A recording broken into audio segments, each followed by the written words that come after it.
Hey guys, Javier. This is Javier with 360 Tennis Accelerator. Today we're going to teach you 5 different tests that I use to improve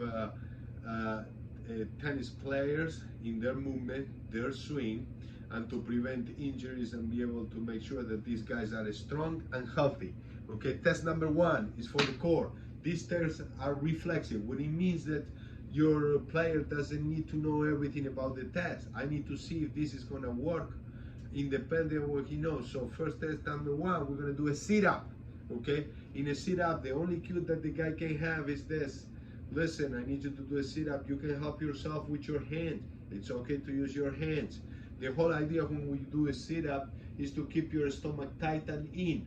So the player is not gonna know that you're telling him, I need to keep your stomach tight and in. So what you're gonna do is you have him on a sit-up position. Okay, and in the sit-up position, the guy is going to do a sit-up. Feet are going to be very close to his body, okay? Very close to the bat. So, number 1, I want him to do a sit-up, and what I want is, I'm looking for the feet. What's happening with the foot? If the foot moves, it means that he basically, stomach cannot hold in, and it comes up, which means is that when he's hitting a tennis ball, his stomach pops up, and what happens is he jerks, and you see one of this. The other way that you can test kind of the same concept is to say, hey, listen, I want you to jump forward. And you see when kids are starting to jump forward, they jerk this, and the stomach goes back. And I need very small movement like that. I don't want that. That makes sense? That's what I'm looking for. Test number 2, to check the strength on the court. When we hit the tennis ball, we want to be able to hit away from the body and maintain tension. Whether it is a serve, where I'm out, really far out, or it is a ground stroke. Now, when that happens, if you look, my stomach has to be in. So I need a lot of strength. Now, what I'm going to do is this. I'm going to put him on a plank position. And on the plank position with my arms out, in that position, I'm saying, listen, I want you to pop up. So it's going to look like this. Can he come up out of that? Most likely, he's going to have a tough time.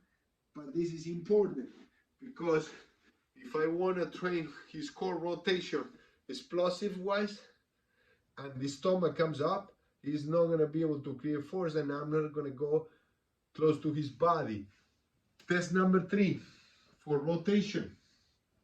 To give him a stick, we want to see, can he separate upper body against lower body? So, number 1 thing, stick above the shoulder. I say, what?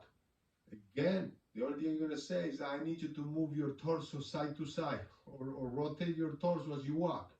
And you're looking for that the guy is rotating the torso, foot is moving. He's doing it well like that. You say, hey, go back quick, no problem. Most likely, if he doesn't have this, he's going to do one of this. Or it's going to start like that on the other side. You see that he's starting to move the hips when he's trying to rotate. So that tells you there's no separation naturally, organically. Which means is that when he swings, he's going to bring the foot a little too quick on both sides because he can't separate shoulders from lower body. Now, there's no power. That's happening. And you're looking for power and healthy core and healthy back. The next test is this. When we hit a tennis ball, we want to be with the foot fully on the ground. Not fully loaded and bended, but we need to be on the ground with almost the heel on the ground. We don't want to be like that on the toe. So what you're going to do is this. Can he keep his foot on the ground when his leg is bent? And many times to move quicker, we need to lower a little bit center of gravity. Do we need to be here? Not really, but we need to be a little lower in kind of an athletic position. That way the core is engaged and everything's a little loaded. So what we're going to do is this. We're going to ask him to do a somersault. Out of the somersault, he's going to pop up jumping forward. And first thing is like this. Book. Now you can see my feet were on the ground. Now, boom, I passed that. So test number 2, we do it on 1 foot because tennis is a unilateral sport. And many times I'm going to be loading on one leg at a time. So this is what it looks like. Somersault, boom. That's it, jumping out of 1 foot forward. Now, if he passes on one leg, we check on the other leg. And he do it on the other leg, boom. Very good. If he does it on the other leg, it means that he passed both legs. So he's had no problem loading on the foot. Now, the other thing is, this is going to tell you, is their ankles are stable or not. Because if you move on your toes, your ankles move side to side too much, you can hurt yourself. So it's better when you stop, full foot is loaded. You don't stop on the toe and you go that way, because this is a recipe for disaster, breaking your ankle as you play. And you probably know that. After he does this, we're going to check his capacity to move quick to different directions, whether it's forward or side to side. So for this, what we're going to do is this. We're going to grab our hand, we're going to put it on the chest of a player. And we're going to have him here in this position. And what we're going to do is this, because we want to know how he can react when he needs to move. What's his first move? Put the hand on the chest and you say, all right, you need to move. So this is the player, your hand is on the chest and you say move. When he's going to move, most likely if he does this, he tells you that he needs to go back before he goes forward. That's slow. So that's mistake number one. The other mistake that you'll see when you talk about these tests is you put the hand here and the guy tries to step with the foot. So now, how he needs to do it is, as soon as you put your hand here and you say move, he has to lean forward in order for him to move. Now we're going to apply the same concept to moving side to side, because the whole idea is that to move quick to the sides, leaning is the first thing. So what you're going to do is this. You have the player in front of you, you have a ball. So what you do is this. You throw him a ball. You throw him a ball and he has to go and move for the ball. So what you're going to do is you throw the ball and you tell him to go catch it. You throw the ball and you say, hey, catch the ball. So what you're going to see is what he does with his leg. So when you throw him the ball, he steps with the outside foot and brings that foot up.